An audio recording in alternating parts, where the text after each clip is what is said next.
वृद्ध महिला। उदयपुर की एक चर्चित दुकान पर लस्सी का ऑर्डर देकर हम सब दोस्त यार आराम से बैठकर एक दूसरे की खिंचाई और हंसी मजाक में लगे ही थे कि एक लगभग 75-80 वर्ष की बुजुर्ग महिला पैसे मांगते हुए मेरे सामने अपने हाथ फैलाकर खड़ी हो गई। उनकी कमर झुकी हुई थी, चेहरे की झुर्रियों में भूख तैर रही थी, नेत्र भीतर को धन से हुए किंतु सजल थे। उनको देखकर मन में न जाने क्या आया कि मैंने अपनी जेब से सिक्के निकालने के लिए डाला हुआ हाथ वापस खींचते हुए उनसे पूछ लिया, दादी जी लस्सी पियेंगे? मेरी इस बात पर दादी कम अचंभित हुई और मेरे मित्र अधिक, क्योंकि अगर मैं उनको पैसे देता तो बस 5 या 10 रुपए ही देता, लेकिन लस्सी तो 30 रुपए की एक है, इसलिए लस्सी पिलाने से मेरे गरीब हो जाने की और उस बूढ़ी दादी के द्वारा मुझे ठग कर अमीर हो जाने की संभावना बहुत कम बढ़ गई थी। दादी ने सकुचाते हुए हामी भरी और अपने पास जो मांगकर जमा किए हुए 6-7 रुपए थे, वो अपने कांपते हाथों से मेरी ओर बढ़ाए।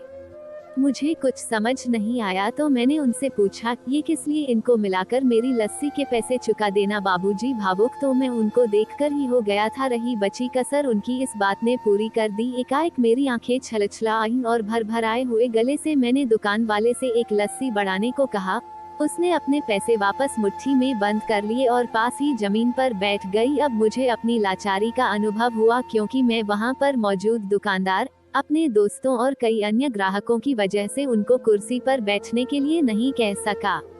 डर था कि कहीं कोई टोक ना दे, कहीं किसी को एक भीख मांगने वाली बूढ़ी महिला के उनके बराबर में बिठाए जाने पर आपत्ति न हो जाए, लेकिन वो कुर्सी जिस पर मैं बैठा था, मुझे काट रही थी।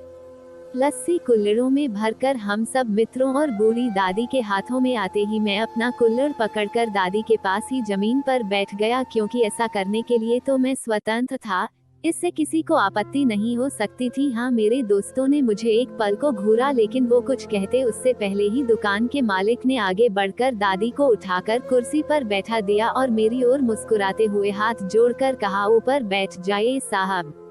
मेरे यहाँ ग्राहक तो बहुत आते हैं, किंतु इंसान कभी कभार ही आता है। अब सबके हाथों में लस्सी के कुल्हड़ और होठों पर सहज मुस्कुराहट थी।